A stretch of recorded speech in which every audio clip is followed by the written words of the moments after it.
And welcome back on Take Action News with David Schuster. This is guest host, executive producer Daniel Marans this Saturday, June 22nd, 2013. We're continuing our conversation with Kalpona Akter, the executive director of the Bangladesh Center for Workers' Solidarity. Kalpona, before I get a little bit into sort of your personal story and how you came to this, I just want to ask you one more question about the efforts that you and organizations around the world, the international labor movement, are taking to improve conditions for workers in Bangladesh.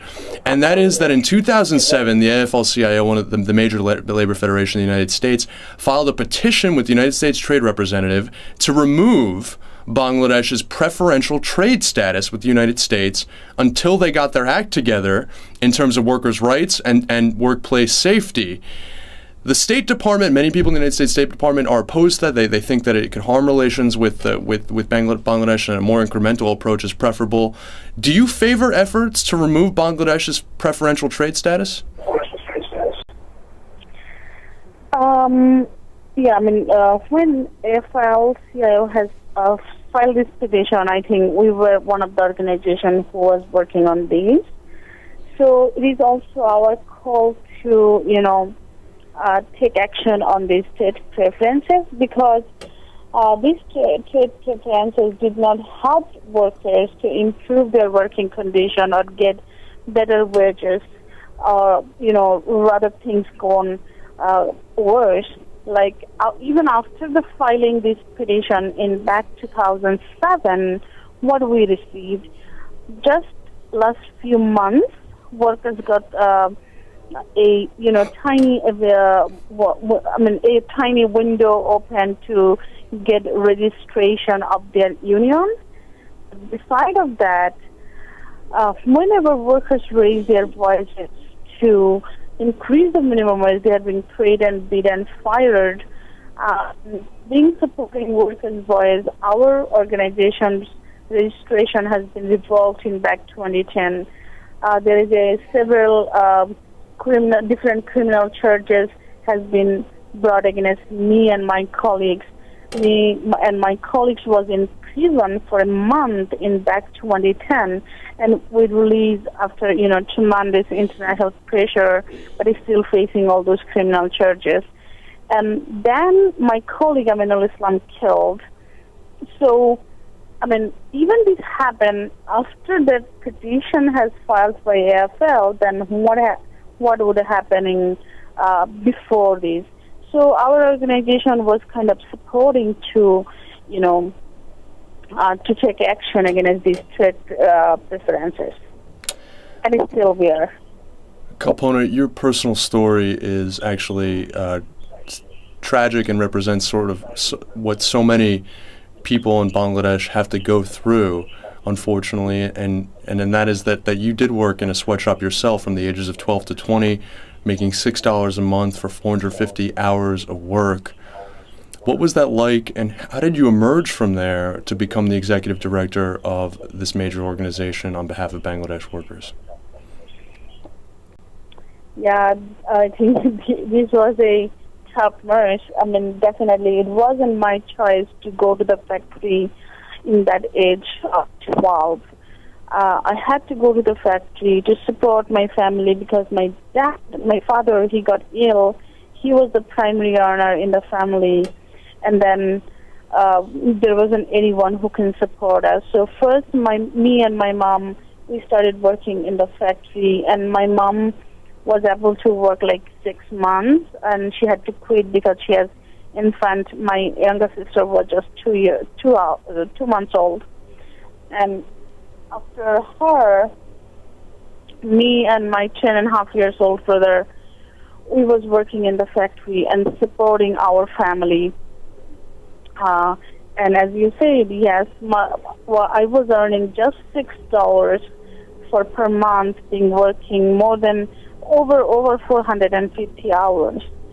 So, first few years, I really hadn't had any idea about law and rights, that there is a law to protect our rights, to pay us better, and treat us better. But I didn't know anything. So, as I don't know anything, I had to even work 23 days in a row in the sweatshop factory.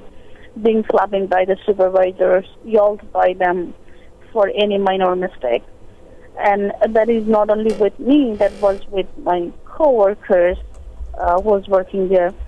After a few years, we had a strike in our factory because our factory management wanted to give us less money for our overtime pay. And then we said it is not done, though we don't know the law, but we went for a strike, and we won our fight. But the impact became with that 20 of my coworkers got fired because they were among strikers. And these folks was looking for an organization where they can get help, and they found Solidarity Center, which is international wing for AFL-CIO. So this Solidarity Center was helping workers to know the law and rights. I mean, they were giving level of training, and in the same time they were helping a group of workers to from the independent garment union.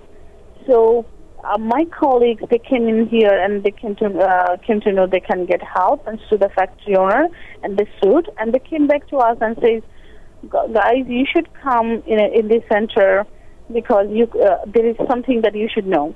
Then I came with them, and I spent 4 hours in that center, and that 4 hours really changed my life. This 4 hours, I got a training on labor law. I came to know what is law. I came to know there is a law which can protect our rights. I came to know that I can join union, and union can protect my rights. And literally, it was like second born for me. So then I started organizing union in my production floor, and it took like a year or so to have membership. And I can say proudly that out of 1,500 workers, almost 99% was union member. And we submitted the application to the government office for registration, which is law. We have to do that. But the government, they reject our application, and in the same time, I kicked out from the factory. I just fired. And then I sued the factory owner and the government as well in the labor court. And then I sued both of them in ILO Geneva for unfair labor practice because they violated ILO provision 87 and 98. So then they made my life miserable. I was working in other factories, but those factories keep firing me because I have been blacklisted by the factory owner. And then they blacklisted me, throughout the industry, so I didn't get job anywhere. And then I joined with the union called BIGOF, Bangladesh Independent Garment Workers Union. So I joined with them as a union organizer, and I was paid in their board as well, working president and then education secretary. So that started my journey as a union organizer, and lately I joined with Bangladesh Center for Worker Solidarity in 2000. I'm one of the co-founder of this organization too. Since then, I'm working in here. So I think that is Marsha, I should say that how I came to, from a sewing machine helper to executive director of an organization. It's an amazing and inspiring story, and one that I imagine is not easy to talk about, but at the end of the day, you've taken your story, you've taken your struggle and your triumph over these forces for your rights as a human being, and you haven't turned your back and just said, okay, I'm free, great. You're now working to bring those liberties, those freedoms, those rights to other people. And for that, I think we all honor you and thank you. And I encourage everyone to follow your work, to go to gapdeathtraps.com, to sign on to the Day of Action on June 29th. All across the world. And to get more involved, look up Solidarity Center, look up United Students Against Sweatshops, look up Kalpona Akter, the Bangladesh Center for Worker Solidarity. Kalpona, thank you so much for joining us today on Take Action News. This has truly been an honor and a privilege. Yeah, thanks so much for having me in here.